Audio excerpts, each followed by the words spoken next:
మీ ఎలాంటి వ్యాపార ప్రకటనలకైనా వెంటనే మా ఛానల్ సంప్రదించండి. ప్రస్తుతం మనతో పాటు ప్రముఖ ఆధ్యాత్మికవేత్త, వేదిక్ ఆస్ట్రాలజర్ గోనుగుంట్ల సురేష్ బాబు గారు ఉన్నారు. సో గురువు గారితో మాట్లాడేద్దాం.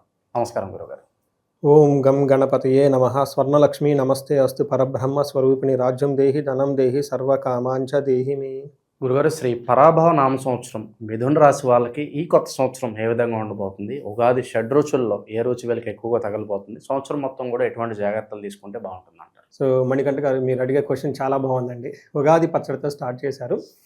ముందుగా ముందుగా మనం రాసులకు వెళ్ళే ముందు ఈ యొక్క సంవత్సరం యొక్క మీనింగ్ తెలుసుకుంటే మన టోటల్గా ఓవరాల్ థీమ్ మనకు తెలిసిపోతుంది. ఒక థీమ్, మన మూవీలో థీమ్ మనం చూసుకుంటాము. అదేంటి, ఫిక్షనా లేకుంటే రకరకాలు వస్తున్నాయి కదండి, లేదంటే ఓల్డ్ రాజులకు సంబంధించిన మూవీనా, లేదంటే ఫ్యామిలీ ఓరియంటెడ్ థీమ్ తెలుసుకుంటే మనకి కొంచెం గెస్ పెరుగుతుంది అనమాట. ఫస్ట్ ఈ సంవత్సరాన్ని యొక్క పేరు శ్రీ పరాభావన సంవత్సరం అని పెట్టారు. పరాభవం అంటే మనందరికీ తెలుసు, ఇది కొంచెం పాత మాట. ఇప్పుడున్న వాడికి లాంగ్వేజ్లో చూసుకుంటే అపజయము, అవమానము, అధికార నాశనం అనుకోవాలి, అధికార పతనం, అహంకారం అని చెప్తూ ఉంటారు.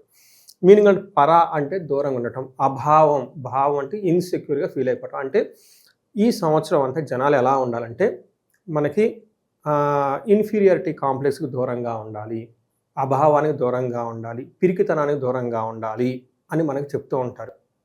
మనం ఎప్పుడు అభావంగా ఫీల్ అవుతాము, ఎప్పుడు ఇన్సెక్యూర్గా ఫీల్ అవుతాం, ఎప్పుడైతే మనం గిల్టీ పనులు చేస్తూ ఉంటామో, ధర్మానికి వ్యతిరేకంగా వెళ్తూ ఉంటామో, అప్పుడు మనకు తెలవకుండానే మనలో మనకి ఇన్ఫీరియారిటీ పెరుగుతూ ఉంటుంది. ఇన్ కేస్ అలాంటి సిచ్యువేషన్లో మనకు తెలుసో తెలవకుండా ఉంటే అది ఒక స్కామ్ లాగా, లేకుంటే ఒక గిల్టీ లాగా బయటికి ఎక్స్పోజ్ అయిపోతుంది. తద్వారా మనలో ఉన్న అపజయం కలుగుతుంది, అహంకారం పోతుంది, తర్వాత మనం ఏమనుకున్న అవమానం, పతనం స్టార్ట్ అవుతుంది. అందుకని ఈ సంవత్సరంలో చాలా జాగ్రత్తగా ఉండాలి. వీళ్ళకి శ్రీ పరాభావనమ సంవత్సరంలో ఫస్ట్ ఈ రాశి వాళ్ళకి అష్టైశ్వర్యాలతోటి భోగభాగ్యాలతో ఉండాలి. స్వర్ణలక్ష్మి అమ్మవారి యొక్క కృప వీళ్ళ మీద ఉండేసి వీళ్ళకి మనసులో తలిచిన ప్రతి కోరిక అమ్మవారిని నెరవేర్చాలి, ఆనందంగా ఉండాలని చెప్పేసి మనం కోరుకున్నామండి. మిథున రాశి చూసుకుంటే ఒక సాదా సీదాగా నార్మల్గా కూల్గా వెళ్ళిపోయే రాశులు ఒక రాశి. వీళ్ళకి పెద్ద చేజింగ్లు, ఫైటింగ్లు, సినిమాల లాగా లాంటిది ఏమి ఉండదు, వెళ్ళిపోతూ ఉంటుంది. వాళ్ళ మానాన్ని వాళ్ళు పని చేసుకుంటూ వెళ్ళిపోయారు. 2025లో 26లో కూడాను ఫస్ట్ 6 months అలానే ఉంటుంది. జూన్ తర్వాత వీళ్ళకి బాగుంటుంది, చాలా ఇంప్రూవ్మెంట్ వస్తుంది వీళ్ళకి. ఎందుకంటే గురుడు వీళ్ళకి మారటంతో రెండో ఇంటికి ధన ప్రవాహం స్టార్ట్ అవుతుంది, కొత్త ఆపర్చునిటీస్ వస్తాయి, అంతా బాగుందని మనం చెప్పుకోవచ్చు. మనకి ఫస్ట్ మిథున రాశిలో చూసుకుంటే మృగశిర 3-4 పాదాలు, ఆరుద్ర 1, 2, 3, 4 పాదాలు, పునర్వసు 1, 2, 3 పాదాలు అంతా ఇందులో ఉంటారు. పేరు బలం చూసుకుంటే ఇందులో కా, కీ, కు, ఖం, జ్ఞ, ఛ, కే, కో, హ అన్న లెటర్స్ అంతా ఇందులో ఉంటారు. ఫస్ట్ మనకి ఫలితాలు చూసుకుంటే న్యూమరిక్లో ఆదాయం ఎంత, ఖర్చు ఎంత, రాజ్యపూజ్యం, అవమానం చూసుకుంటే నెంబర్లు కొంచెం వీళ్ళకి నిరుత్సాహపరిచే విధంగా ఉన్నాయి కాబట్టి దాన్ని సరిగా అర్థం చేసుకుంటే నిరుత్సాహం ఉండదు. ఫస్ట్ వీళ్ళకి ఆదాయం 8, వ్యయం 11, 8, 11. దీని మీనింగ్ ఏంటంటే వీళ్ళకి ఆదాయం 8 అంటే బాగుంది, అంటే వాల్యూమ్ చాలా బాగుంది, ఎక్కువ వస్తుంది, ఖర్చు కూడా ఎక్కువగా ఉంటుంది వీళ్ళకి.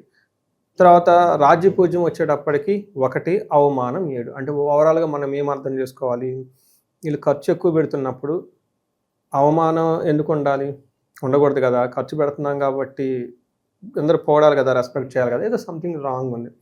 ఇంకా వీళ్ళకి ఆదాయం, వ్యయం, ఖర్చు పెట్టేటప్పుడు 1కి 2 సార్లు ఆలోచించుకొని ఖర్చు పెట్టాలి.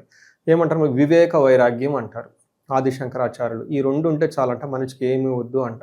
ఎందుకు వివేకం అంటే ఖర్చు పెట్టే ప్రతి రూపాయి ఇది నిజంగా అవసరమా, ఈ ప్రకారంగా ఖర్చు పెడితే తిరిగి ధనలక్ష్మి మన ఇంటికి 10 రెట్లు తిరిగి మన ఇంటికి హ్యాపీగా వస్తుందా, లేదా మనం హరిగా బుద్ధి బలం సరిగా లేకుండా, సరిగ్గా ఫ్యాట్స్ చెక్ చేసుకోకుండా ఖర్చు పెట్టుకుంటూ పోతున్నామా, లక్ష్మీదేవి కోపం వచ్చేసింది, వీళ్ళింటికి తిరిగి రాదు. అందుకని ఖర్చు పెట్టేటప్పుడే అమ్మవారు తెలిసిపోతుందంట, వీళ్ళు వద్దనుకుంటున్నారు, ఇంక బాయ్ ఇంకా చాలా జాగ్రత్తగా ఉండాలి. రెండోది అవమానం ఎందుకు వస్తుంది, వేరే వాళ్ళకి నచ్చిన పని చేసినప్పుడు అవమానం వస్తుంది. అందుకని ఇంటర్పర్సనల్ స్కిల్స్ చాలా ఉండాలి. మీకు అవమానిస్తున్నారు, సరిగా ఉన్నప్పుడు కామ్గా బయటికి రావటం చాలా ఉత్తమం. గౌరవం లేని చోట అలాంటి పరిస్థితులకు వెళ్లకుండా ఉండాలి. అందుకని అగైన్ వివేకం, వైరాగ్యం అంటే ఏంది, ఏ పని అయితే మనకి కలిసి వస్తుందో దాన్ని చేసుకుండటం, ఇంటెలిజెన్సు, మనకు అవసరమైన వాటిని వదిలేసుకోవటం కూడా చాలా ఇంపార్టెంట్ లైఫ్లో. అనవసరమైన ఫ్రెండ్షిప్స్, అనవసరమైన హ్యాబిట్స్, అనవసరమైన షో ఆఫ్ డంబికంగా చూపించుకోవడానికి, 10 మందికి చూపించుకోవడానికి, ఇలాంటి అనవసరమైన కట్ చేసుకోమని చెప్పేసి మిథున రాశి వాళ్ళకి ఒక నేచర్ సింబాలిక్గా ఇస్తుంది. జనరల్గా ఇది నార్మల్గా తటస్థంగా వెళ్ళిపోయేవాళ్ళు అలా కూల్గా హ్యాపీగా వెళ్ళిపోండి. Extra activities, extra curricular activities మీకు వద్దు. విపరీతంగా ధనం ఖర్చు అవుతుంది, రెండోది అవమానాలు కూడా పడతారు అని మనకి చెప్తూ ఉంది నేచర్ ఈ శ్రీ పరాభనామ సంవత్సరంలో. ఇందులో మనం ఇలా శని చూసుకుంటే 10వ స్థానంలో హోలియర్ అంతా ఉన్నారు. గురువు వీళ్ళకి 2 జూన్ 2న మారుతూ ఉన్నారు. 9 నెలలు వచ్చేటప్పటికి రాహు వీళ్ళకి కుంభరాశిలో సంచారం చేస్తూ ఉన్నారు. అంటే 9th హౌస్ అవుతుంది. దీన్ని బట్టి మనం ఏ విధంగా అర్థం చేసుకోవచ్చు అంటే గురువు మారక ముందు కొంచెం ఇబ్బందులు పడుతూ ఉన్నా కానీ అంటే తటస్థంగా ఉన్న అక్కడ నుంచి లైఫ్లో ధన ప్రవాహం పెరుగుతూ ఉంటుంది. సో 9వ ఇంట్లో కేతు ఉండటంతో చేసే పని సరిగా చేయకుండా ఏదో కొంచెం మ్యానిపులేటివ్ వేలో చేయాలని ట్రై చేస్తూ ఉంటారు. అలా చేస్తే ప్రాబ్లం అవుతుంది. కానీ ఫారిన్ వెళ్ళాలి అనుకున్న వాళ్ళకి, లాంగ్ ట్రావెల్ చేయాలనుకున్న వాళ్ళకి, ఫారిన్ కనెక్షన్స్ ఉన్న వాళ్ళకైతే చాలా చక్కగా కలిసి వస్తుంది. ఎన్ఆర్ఐలకి అయితే ఒక బెస్ట్ టైం అని మనం చెప్పుకోవచ్చు. కేతు వల్ల అగైన్ ధన ప్రవాహం వస్తుంది. అయితే 10వ స్థానంలో శని ఉండటంతో మిక్స్డ్ రిజల్ట్ అని చెప్తారు. అంటే హెవీగా వర్క్ చేయాల్సి ఉంటుంది. ఉదయాన్నే వెళ్ళటం, సాయంత్రం దాకా హార్డ్ వర్క్ చేయటం, అంటే కర్మ ప్రొఫెషన్ వీళ్ళని ఎక్కువ అటెన్షన్ పే చేస్తుంది. అంటే ప్రొఫెషన్లో చాలా ఎక్కువగా ఇన్వాల్వ్మెంట్ అవ్వాల్సిన టైం వీళ్ళకి. తద్వారా వీళ్ళు కొంచెం హెల్త్నను ఫ్యామిలీని నెగ్లెక్ట్ చేసే అవకాశం ఎక్కువగా ఉంటుంది. బట్ అదర్వైజ్ అయితే వీళ్ళకి ఒక తటస్థంగా నార్మల్గా ఉంది అనేది మనం చెప్పుకోవచ్చు. శని వీళ్ళకి 10వ స్థానంలో ఉంటే ఏమవుతుంది, మనకి సంస్కృతంలో ఏం చెప్తారంటే ఓవర్ ఎక్స్పెండిచర్, ఖర్చులు విపరీతంగా పెట్టేస్తారు. వెనక ముందు ఆలోచించకుండా జాగ్రత్తగా ఉండాలి. వేరే వాళ్ళతో లేదు వేరే కొత్త ప్లేసులకి వెళ్ళినప్పుడు అక్కడ గొడవలయ్యే అవకాశం ఎక్కువగా ఉంటుంది. కొంచెం గమనించుకోండి. మిగతా అన్ని విషయాలు చాలా బాగుంది. మనకి సంస్కృతంలో ఏం చెప్తాడు, పాపం ఉద్యోగం కృషి సర్వాది విఘ్నం చ, అంటే వాళ్ళు చేస్తున్న ప్రొఫెషన్లో ఆటంకాలు ఉంటాయని మనకి చెప్తూ ఉంటుంది. అంతేకాకుండా పాపం ఉద్యోగం అంటే వీళ్ళు చేస్తున్న జాబులో ఏదో మ్యానిపులేట్ చేయాలని, ఏదో స్మార్ట్గా చేయాలని, ఏదో షో ఆఫ్గా చేయాలని చూపించుకోవడం ఎక్కువగా ఉంటుంది. కాబట్టి అలాంటి ఆలోచనలు తగ్గించుకుంటే చాలా బాగుంటుంది. ఎందుకంటే ఫ్యాక్ట్ ఈజ్ ఫ్యాక్ట్, ఈరోజు కాకపోతే రేపు ఏదో టైం బయటకు వచ్చేస్తూ ఉంటుంది. అది శనికి సంబంధించి 100% ఎఫర్ట్ రిక్వైర్ అయితే 100%, 120% అటెన్షన్ పే చేయడం చాలా ఇంపార్టెంట్. రెండోది గురువు వీళ్ళకి ఫస్ట్ స్థానంలో ఉన్నారు జూన్ వరకు. జనరల్గా గురువు ఫస్ట్ స్థానంలో ఉంటే శ్రీరామచంద్రమూర్తి అతని గోచారంలో గురువు ఫస్ట్ హౌస్లో ఉన్నప్పుడు వాళ్ళ ఫాదర్ దగ్గర వాళ్ళ నాన్నగారి గురించి మాట ఇచ్చేసి అడవులకు వెళ్ళడం జరిగింది. అంటే దూర ప్రయాణాలకు వెళ్ళిపోయారు మంచి ఉద్దేశంతో, ధర్మానికి కట్టుబడి. ఇలాంటి సంఘటనలు వీళ్ళకి జరిగే అవకాశం ఎక్కువగా ఉంటుంది. కలిసి వస్తుందంటారు మరి అది అటువంటి స్థాన గ్రహాలు ఏది చేసినా మంచిగా చేస్తాయి. మనం దాన్ని ఇంటర్ప్రిటేట్ చేసుకుంటాం. రాముడు శ్రీరామచంద్రమూర్తి అడవులకు వెళ్ళటం మంచిదా చెడా? At the end good. కానీ ఆ మూమెంట్లో అనిపించవచ్చు కదా. అలానే ప్రతిదానికి మనకి ఏది చేసిన ఏలినాడు శని వచ్చినా, గురువు ఇంకొకటి వచ్చినా కానీ బిహైండ్ ఏదో మీనింగ్ ఉంటుంది. అందుకని మనకి సహనం, ఓకే, సహనో పరమధర్మ అని చెప్పేసి ఎక్కువగా బెస్ట్ ఏంటంటే వెయిట్ ఫర్ ద నేచర్ ఇస్తుంది మనకి. అప్పటిదాకా వెయిట్ చేయాలి. అన్నీ ఉగాది పచ్చళ్ళు 7 షడ్రుచులు అంటే అన్నీ బాగుండవు కదా. ఒకటి టేస్ట్ పడుతూ ఉండాలి కదా. స్వీట్ అంటే తెలవాలంటే బెటర్ అంటే ఏందో తెలుస్తేనే కదా. అలాగే సాల్ట్, తర్వాత మనకి పులుపు, ఇవన్నీ తెలుసుకుంటేనే కదా. చప్పనంటే ఎలా తెలుస్తుంది, ఏం తగలకపోతే కదా వచ్చేది. ఇది కూడా ఒక టేస్టే కదా. అందుకని అటు సైడ్ లైఫ్ మనం ఎంజాయ్ చేయాలి, గ్రేట్గా ఉండాలంటే ఇటు సైడ్ అవమానాలు పడాల్సిందే. లేకుంటే కప్పు యొక్క విలువే ఉంటుందండి. విజేతలు అందరికి వస్తుంది అంటే ఉండదు కదా. అందుకని వీళ్ళకి ప్రొఫెషనల్ మ్యాటర్స్లో కొంచెం టఫ్గా ఉంటుందని గమనించుకోవాలి. అయితే వీళ్ళకి పెళ్లి విషయంలో కానివ్వండి, తీర్థయాత్రలు తిరిగే విషయంలో కానివ్వండి, ఇంట్లో పిల్లలు పుట్టే యోగ్యత కూడా వీళ్ళకి రాసి వాళ్ళకి చాలా చక్కగా ఉంది. అందులోనూ 2వ జూన్ తర్వాత ఇంకా బాగుంటుంది. వీళ్ళకి మనస్సౌఖ్యం యశో వృద్ధి అని చెప్తారు. సౌభాగ్యం, ధనవ్యయం, ధర్మవ్యయం అంటే ధనాన్ని ధర్మబద్ధంగా ఖర్చు పెట్టడము, మనసంతా సౌఖ్యంగా ఉండటము, సౌభాగ్యంగా ఉండటము, ఆదాయం పెరగటం, ఇవన్నీ జరుగుతూ ఉంటుంది. కొంచెం ప్రొఫెషనల్ మ్యాటర్స్లో జాగ్రత్తగా ఉండటం ఎంతైనా అవసరం. రాహు 9వ స్థానంలో ఉన్నారు. అగైన్ ఫారిన్లో ఉన్న వాళ్ళకి చాలా కలిసి వస్తుంది. ప్రయాణాలు ట్రావెల్ చేసే వాళ్ళకి కొంచెం ఇబ్బందులు పడే అవకాశం ఎక్కువగా ఉంటుంది. సపోర్టింగ్ సిస్టమ్ టయానికైతే అందదు. కొంచెం గమనించుకొని ప్రతి దానికి ఆల్టర్నేటివ్ పెట్టుకోవడం చాలా ఇంపార్టెంట్. మీరు ప్లాన్ ఏ పెట్టుకున్నారా, ప్లాన్ బి కూడా పెట్టుకోండి. పర్టికులర్గా మీకున్న సబార్డినేట్స్ కానివ్వండి, మీకున్న టెక్నాలజీ కానివ్వండి, కార్లు కానీ ఏదైనా ఉంటే అది టయానికి ఉపయోగపడకుండా తద్వారా వీళ్ళు ఇబ్బందులు పడే అవకాశం ఉంటుంది. కాబట్టి ప్రోగ్రామ్ ప్లాన్ చేసుకునేటప్పుడే ఊరికి వెళ్ళాలనుకున్నప్పుడు, లేదంటే ఏదైనా ఆస్తి కొనాలనుకున్నప్పుడు ఆ టయానికి కావాల్సిన సపోర్ట్ సిస్టమ్ లేకపోతే వీళ్ళు టెన్షన్ పడతారు. కాబట్టి ఇన్ కేసు వాళ్ళు ఆఫ్ అయితే ప్లాన్ బి పెట్టుకొని వెళ్తే చక్కగా ఉంటుంది ఈ రాశి వాళ్ళకి. ఇక ఈ రాశిలో ఏ నక్షత్రాలు ఉంటారు, వాళ్ళకి ఈ సంవత్సరం ఎలా కన్సిడర్ గురుగారు? ఇందులో మృగశిర, ఆరుద్ర, పునర్వసు 3 నక్షత్రాలు ఉంటాయి. మృగశిర, ఆరుద్ర, పునర్వసు. మృగశిర నక్షత్రం వాళ్ళకి రాజ్యలాభం ఉంటుంది, సంపదలు ఉంటుంది, సర్వజన పూజ్యం, అందరి నుంచి గౌరవింపబడుతూ ఉంటారు. ఇవంతా పాజిటివ్ సైడ్. అటు సైడ్ ఏముంటుందంటే పరవాసము, రోగాధిక్యము. అంటే ఉన్న ప్లేస్ నుంచి కొంచెం దూరంగా వెళ్ళి అక్కడ వర్క్ చేయాల్సిన అవసరం ఉంటుంది, లేదా ఎక్కువ టైము ప్రొఫెషన్కి సంబంధించి టైం ఎక్కువ స్పెండ్ చేయాల్సి ఉంటుంది అనేది గమనించుకోవాలి. హెల్త్ విషయంలో కొంచెం జాగ్రత్తగా ఉండాలి ఈ మృగశిర నక్షత్రం వాళ్ళు. ఆరుద్ర నక్షత్రం వాళ్ళకి రాజ్యము, సంపద, సర్వజన పూజ్యము చక్కగా ఉంది. తర్వాత అగైన్ ప్రొఫెషనల్ మ్యాటర్స్లో వీళ్ళు చాలా ఎక్కువగా ఫోకస్ పెట్టి దాని గురించి ఊర్లకు వెళ్ళటం, ట్రాన్స్ఫర్ అవ్వటం, అటు ఇటు ఎక్కువగా తిరుగుతూ ఉండాల్సి ఉంటుంది. హెల్త్ విషయంలో కొంచెం జాగ్రత్తగా ఉండాలి. వీళ్ళకి ఇయర్ ఎండ్లో కొంచెం భయపడే పరిస్థితులు ఎక్కువ ఉంటాయి కాబట్టి గమనించుకొని కొంచెం పేషెన్సీగా ఉండటం అవసరం. పునర్వసు వాళ్ళకి రాజ్యము అంటే ప్రమోషన్ వస్తుంది, ఫారిన్ రిలేటెడ్, అవుట్ స్టేషన్, దూరంగా ట్రావెల్స్ ఇవన్నీ చేస్తే కలిసి వస్తుంది వీళ్ళకి. ధన నష్టము ఎక్కువగా చూపిస్తుంది, కొంచెం జాగ్రత్తగా ఉండాలి.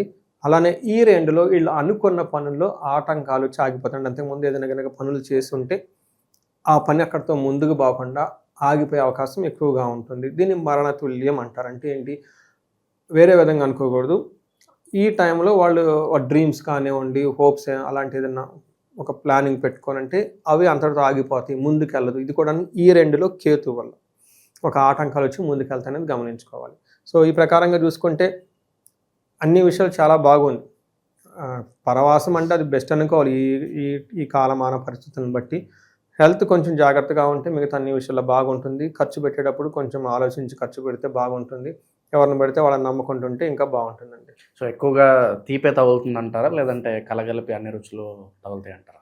ఇలా ఖచ్చితంగా మనకి పులుపు, కొంచెం స్పైసీ ఎక్కువగా ఉంటుంది. వీళ్ళకంటే హార్డ్ వర్క్ ఎక్కువ చేయాలి కాబట్టి. సో టర్నింగ్ పాయింట్స్ అంటే ఏం మాట్లాడుకోవచ్చు ఈ సంవత్సరం వీళ్ళకి? ఆఫ్టర్ ఏ లాంగ్ వెయిట్ ఇది జరుగుతుందంటే ఎటువంటి విషయాలు అనుకోవచ్చు? గురువు 2కి వెళ్తున్నారండి. గురువు 2కి వెళ్ళిపోవడంతో వీళ్ళకి జూన్ తర్వాత పెళ్ళిళ్ళు అవుతాయి. చాలామందికి వివాహ యోగ్యం వస్తుంది, సంతాన యోగ్యం వస్తుంది, పదవి వస్తుంది, ధన ప్రవాహం వస్తుంది. అది టర్నింగ్ పాయింట్. గురువు వీళ్ళకి ఉండటం టర్నింగ్ పాయింట్. రాహు 9th ఉండటంతో ఫారిన్లో ఉన్నవాళ్ళు బాగా కలిసి వస్తుంది. విదేశాలు ఎలా అంటే సెకండ్ కేటగిరీ ఏంటంటే లాంగ్ ట్రావెల్ చేయాలి, ఫారిన్లో సెటిల్ అవ్వాలి, ఫారిన్ రిలేటెడ్ ఉన్న వాళ్ళకి బాగా కలిసి వస్తుంది. సో ఈ గురువు అనుకూలంగా ఉన్నప్పుడే మనకి కొత్తగా ఇన్వెస్ట్మెంట్స్ కూడా అదే కరెక్ట్ టైం అంటారా? ఏదైనా ఇన్వెస్ట్ చేయాలి జూన్ తర్వాత ఇన్వెస్ట్ చేస్తే చాలా చక్కగా ఉంటుంది. తర్వాత అగైన్ వీళ్ళకి ఖర్చులు ఎక్కువ చూపిస్తుందండి. మనం చూసుకున్నాం కదా, ఇంటెలిజెన్స్ చాలా అవసరం. ఎమోషనల్గా ఏది చేయకూడదు. ఫ్యాక్ట్స్ అండ్ ఫిగర్స్ని దగ్గర పెట్టుకొని నో సెంటిమెంట్స్.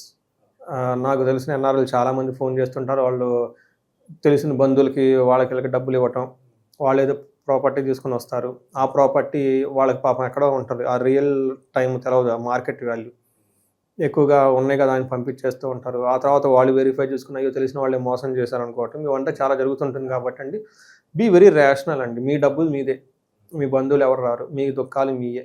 మనకి అనవసరంగా షో ఆఫ్కి పోయే బదులు చేసుకునే టైం కాదు ఇది. వీళ్ళకి కొంచెం జాగ్రత్తగా ఉంటే మంచిది. ఎందుకంటే ఖర్చులు ఎక్కువగా చూపిస్తుంది కాబట్టి రూపాయి పోతే తిరిగి రాదు. రెండోది, రూపాయి పోయిన తర్వాత 2 విధాలు. అదే రూపాయి తిరిగి మనకి 10 రెట్లు ఎన్నిక వస్తుందా, లేదంటే ఆ రూపాయి అంతటితోనే వదిలేసుకోవటం అనేది చాలా ఆలోచించుకోవటం ఇంపార్టెంట్. ఈ సంవత్సరం మరి ఎటువంటి పరిహారాలు చేసుకోవాలి? అలాగే మనకి యూనివర్సల్ ప్రాబ్లం ఉంది, ధనం వచ్చినట్టు అయిపోతుంది, చేతిలో నిలబట్టలేదు, స్టేబుల్గా ఉండట్లేదు, యూనివర్సల్ ప్రాబ్లం ఇది. మరి దీనికి సంబంధించి పరిహారాలు కూడా తెలియజేయండి. ఒకటి, మేము స్వర్ణలక్ష్మి విశేష హోమం అని చాలా కొద్ది మందికి తెలుసండి. అది మేము చేస్తూ ఉన్నాం, మంచి రిజల్ట్ వస్తుంది. కొత్తగా ఇన్కమ్ సోర్సెస్ కావాలి అనుకుంటే. రెండోది, కుబేర పాశుపత అభిషేకం చేయించుకోవాలి. శనికి సంపూర్ణ శాంతి పూజలు, ఎందుకంటే శని ఉండటం వల్ల వర్క్లో ప్రెషర్ ఎక్కువగా ఉంటుంది. వీటితో పాటు రాహు విత్ మన్యు పాశుపత అభిషేకం చేసుకుంటే చాలామందికి ఈ టైంలో ఎన్ఆర్ఐలకి ఈ గ్రీన్ కార్డులు, H1B వీసాలు ఎక్కువ టైం వచ్చేసింది వాళ్ళకి. మార్చిలోనే ఎప్పుడో ఉంటుంది ఆ లక్కీ డ్రాలం అంతా. చాలామందికి లాస్ట్ ఇయర్ కూడా నేను దాదాపు నా దగ్గరికి వచ్చిన వాళ్ళకి అందరికీ వచ్చినాయండి. నా అదృష్టమో వాళ్ళ అదృష్టమో తెలియదు కానివ్వండి. అందుకని 1 year నుంచి ఇప్పుడు చాలామంది నా క్లయింట్స్ ముహూర్తాలు పెట్టుకోవటం, జాబులో ఇబ్బంది పడుతున్నామండి. మొన్న కూడా వేరే వాళ్ళు ఫోన్ చేసి ఆ గ్రీన్ కార్డుకి ఆ ఫామ్ ఒకటి ఫిల్ చేయాలి, లీగల్ ప్రొసీజర్స్ ఉంటుంది, ఆ ముహూర్తాలు పెట్టుకోవడం జరుగుతూ ఉంటుంది. అలాంటి వాళ్ళంతా మంచి టైం. వాళ్ళంతా కూడా రాహు విత్ మన్యు పవర్ఫుల్ కాంబినేషన్. చాలా మందికి ఐడియా ఉండదు. మనకు రాహు స్ట్రాంగ్గా ఉంటే ఫారిన్లో స్టేస్ చాలా స్ట్రాంగ్గా ఉంటుంది. విత్ మన్యు యాడ్ కనుక చేసుకుంటే కార్యజయం వచ్చేస్తుంది. ఈ కాంబినేషన్తో చేసిన వాళ్ళందరికీ దాదాపు వీసాలు, గ్రీన్ కార్డులు, తర్వాత జాబ్ ఆగిపోయిన వాళ్ళందరికీ అవి వచ్చినాయండి. అవన్నీ చక్కగా చేయించుకోండి. ఇంకా ఇండివిజువల్గా జాతకం చూపించుకొని ఏదైనా కనుక సపరేట్గా ఇల్లు ఒక్క సమస్యతో ఉండుంటే ఎక్కువ బాధపడద్దండి. ఎందుకంటే మనకి మహర్షులు ఎన్నో పరిష్కార మార్గాలు ఉన్నాయండి. అది తెలుసుకొని పూజలు చెప్పుకుంటే అయిపోతుంది. అంటే వెరీ సింపుల్. దానికి ఏం లేదు. అది ఏంటి, దాని డెప్త్ ఏంటంటే మనకి ఆస్ట్రాలజీ ఉపయోగపడుతూ ఉంటుంది. ఇన్ కేస్ ఎక్కడైనా కనుక్కుంటే ఒక్క నిమిషం ఎవరైనా కనుక బాధ పడకూడదు. ఇన్ కేస్ ఎవరైనా పడుతూ ఉంటే ఇమ్మీడియట్గా కన్సల్టేషన్ తీసుకొని హారోస్కోప్ అనాలిసిస్ చేయించుకొని దేని వల్ల రూట్ కాజ్ తెలుసుకొని దానికి సంబంధించిన తగు పరిష్కారాలు చేసుకుంటూ ఉంటే సొల్యూషన్ చాలా సింపుల్. జీవితం 10 రెట్లు ముందుకెళ్ళిపోతుంది. ఈ సంవత్సరం వీళ్ళకి విశేషంగా కలిసి రావాలి, ఎటువంటి ఇబ్బందులు లేకుండా అని చెప్పి కోరుకుందాం గురుగారు. ధన్యవాదాలు. ధన్యవాదాలు.